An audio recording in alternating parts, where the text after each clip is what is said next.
Hi, good afternoon, everyone. My name is Avin Mehta, and I work as an application architect for Prodevans Technologies. I will be going through this topic of modernization of banking with respect to what are the lessons learned, because right now the landscape has changed completely. So I just wanted to start with a little bit of evaluation as to how the current banks have changed, right? There was a lot of legacy processes which was going into play, right? So if you see on the right-hand side and the left-hand side, we have divided this into how legacy frameworks were and how digitalization is happening. Digitalization is not just happening on one part. It has been happening on multiple parts. So it's when we say modernization, it's not just about we are not just discussing about Kubernetes or maybe containers. Modernization is happening on a lot of fronts, right? I also wanted to get into the part through this PPT that how, so we usually, I understand that I am addressing a community where right now we are all thinking about technology, but we have to understand that technology basically has to basically complement business use cases as well. The more business use cases we get, the better we'll be keep on getting at technology, right? So it is the business use case which should drive the technology and not the vice versa, right? We can have a debate on that, but maybe that's not the topic of this. We can so what we are getting at is there are three segments over here. The part one of the segment is the technology. The lower part is the business case. These can go in interchangeably, and as developers, I so it depends on what kind of stakeholders we are looking at. So as company CEOs, I understand there is a group over here. We have to understand that how best what resources we have right now and how best I can present a use case to a bank, right, to drive that further. Because I'll be also talking about what are the lessons learned, and the major part which I wanted to get into perspective is that we are trying to hit a mindset which is like a lot of years old, right?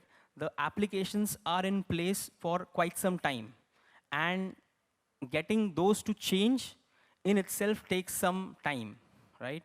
Because you can see how strict banking regulations are, right? I need not drive into that part. We have recent use cases for that, right?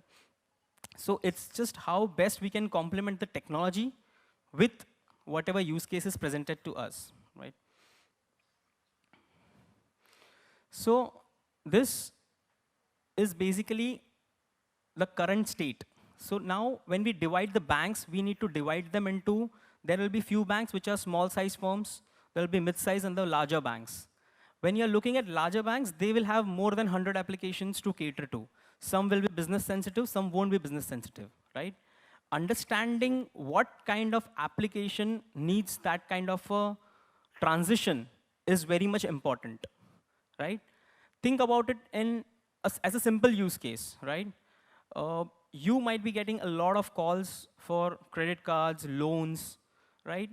And you might be having that home bank for almost 12 years, 15 years, 20 years. Your parents would have been using it, whatsoever may be the case. But do you think it makes sense for the bank to call a 60-year-old for a loan? Just understand how much personalized can the banks get. Right now, they are spending a lot on things which are not necessary, right? So this is what exactly is the composable banking, right? The transformation which we are talking about is going through a lot of segments over here. So on the top section, I have maintained, we have microservices, containers, artificial intelligence. These three are the current drivers which can readily and in a pretty efficient manner help the bank get ready for market, right? Because the legacy applications used to have a lot of issues. The most basic issue was there was a lot of vendor dependency, right? Because they used to pay a lot of money to vendors to maintain it, and the transition wasn't very fast, right? Again, initial days, bank used to identify a problem statement, and a solution was designed based on that problem statement. times have changed, right? We will try to address a solution and understand the use case and in and understand and gather everything which we have in place and how best we can use it. So the benefits of that are not going to come in the first year itself. It will take slow and it will happen slow and gradually over the period of year, but there will be monetary benefits as well. Plus, there is a part over here where we are contextualizing. When I say contextualizing, it means that we have been working for the business and not through the business. That's very important because the point over here which we are trying to make is that, see, whatever may be the transition which would happening, are my customers happy? Obviously, I won't be happy with the part if I'm banged on with continuous calls. That is just one example. There are multiple examples to the services which banks and financial institutions provided to us, right? Then going through the second part of it, we, as Prodevans Technologies, work with a lot of banks. And the common issue which we have observed with these banks is the security or the audits. These are the common issues, right? And the legacy solutions don't exactly help us in achieving that part, right? The architecture in itself is too rigid to help you grow that or help you transition in that part. So that is where exactly applications need to evolve. Okay, so this is practically our major topic, right? I won't bamboozle too much into what kind of content we have, right? I will take everyone through some basic and specific examples. And this is in contention to applications have moved on to composable solutions. When I say composable solutions, maybe a bank, it could have just one or two applications which are containerized right now, but obviously there is a roadmap. There is a roadmap for banks to move on to new solutions because obviously it is not, the flexibility is being a miss in the monolithic solutions, right? So these are few key challenges which we have observed while we implement it. And these goes for the current budding engineers or developers which we have in this forum right now to take care of these things and develop solutions based on that, right? So I'll start from the left-hand side. We have multiple tools, and multiple tools basically includes a lot of complexities. So when I say that the CNCF landscape in itself has a lot of tools there, so CNCF landscape in itself has a lot of tools which are there, right? And each and every tool could have a overlapping functioning. So when we are talking about the tool set, we are not just fixated with if my OpenShift is going to run or my plain Kubernetes solution is going to run, right? We also need to take care of the logging and logging challenges which the logs would get generated, right? We have faced a lot of issues with respect to application teams not sizing rightly how much amount of logs will get generated for their deployments, right? That in itself delays start get induced. So to cater such challenges, right kind of sizing is very important, right? So when you size your log size perfectly, it helps you to understand what will be the log growth. And understanding that log growth in itself helps you better plan for how it is going to work in production, right? Again, in this case, I'm just surfacing myself over open source solutions because of the part that banks opt for open source solutions because of the current tool set which we have. It is, I'll not say it is easier to build solutions, but it is possible to build solutions. That is how we look at it. So that was one part to it. Logging is just the one part. There are always monitoring challenges which are there. When I say monitoring means the teams always want to understand. When I say teams, the banks, the clients always want to understand that what kind of capacity planning would they need, right? In those cases, it helps a lot in this case to rightly understand how much logs can be ingested, what are the kind of monitoring parameters which the bank would need. Having that kind of conversations basically reduces challenges and it also reduces headbuster on the developer as well as the person who is looking at the day two services, right? And going ahead, second part is the observability. I'll cover the multiple tool set along with the observability as well. Observability, there are a lot of observability challenges over in the industry. Most basic being that there are enterprise solutions which are available to cater to these observability challenges, but the way they are tuned, they would never exactly tell us which area is getting impacted. So I'll give you a simple example over here. Let's say I am facing, so let's say a bank will raise me a simple use case where they are saying that my transactions latency is very high. Now, for my tool to understand latency, I would look at all my 5 services which are there, which go through it. So when I say 5 services, it could be going through multiple layers. So my traffic enters through one layer, then I have services to serve that traffic, right? I go ahead, that will again go to the database. I could have a Tomcat layer which is servicing that. For the enterprise tool, it will show us that all 3 areas are impacted. This is a actual real use case.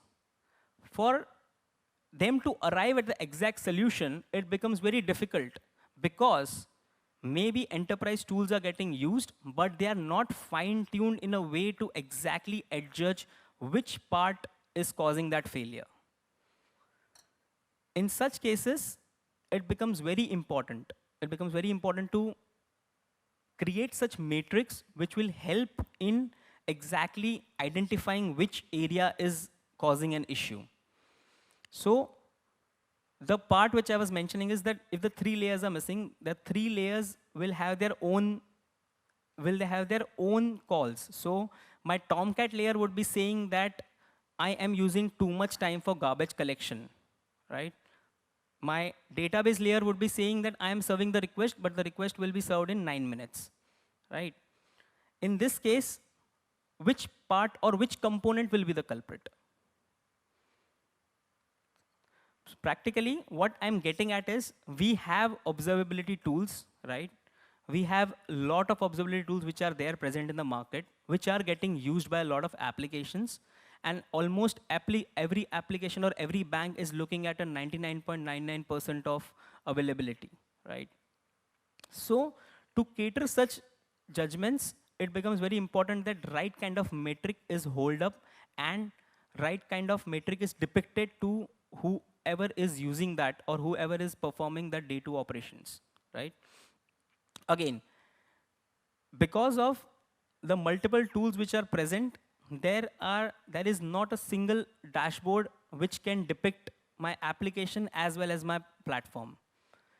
Platform usually will talk about my CPUs, my networks, my memory, what is getting choked up, how many VMs am I running, what is the capacity of that, if I'm using the disk usage or not properly. And my applications would be looking at what is my response time of the microservice, how many 2xx error codes am I getting, how many 4xx error codes am I getting, right? But the servicing, so when I say servicing, the inbuilt data source which is sending this records to that dashboard.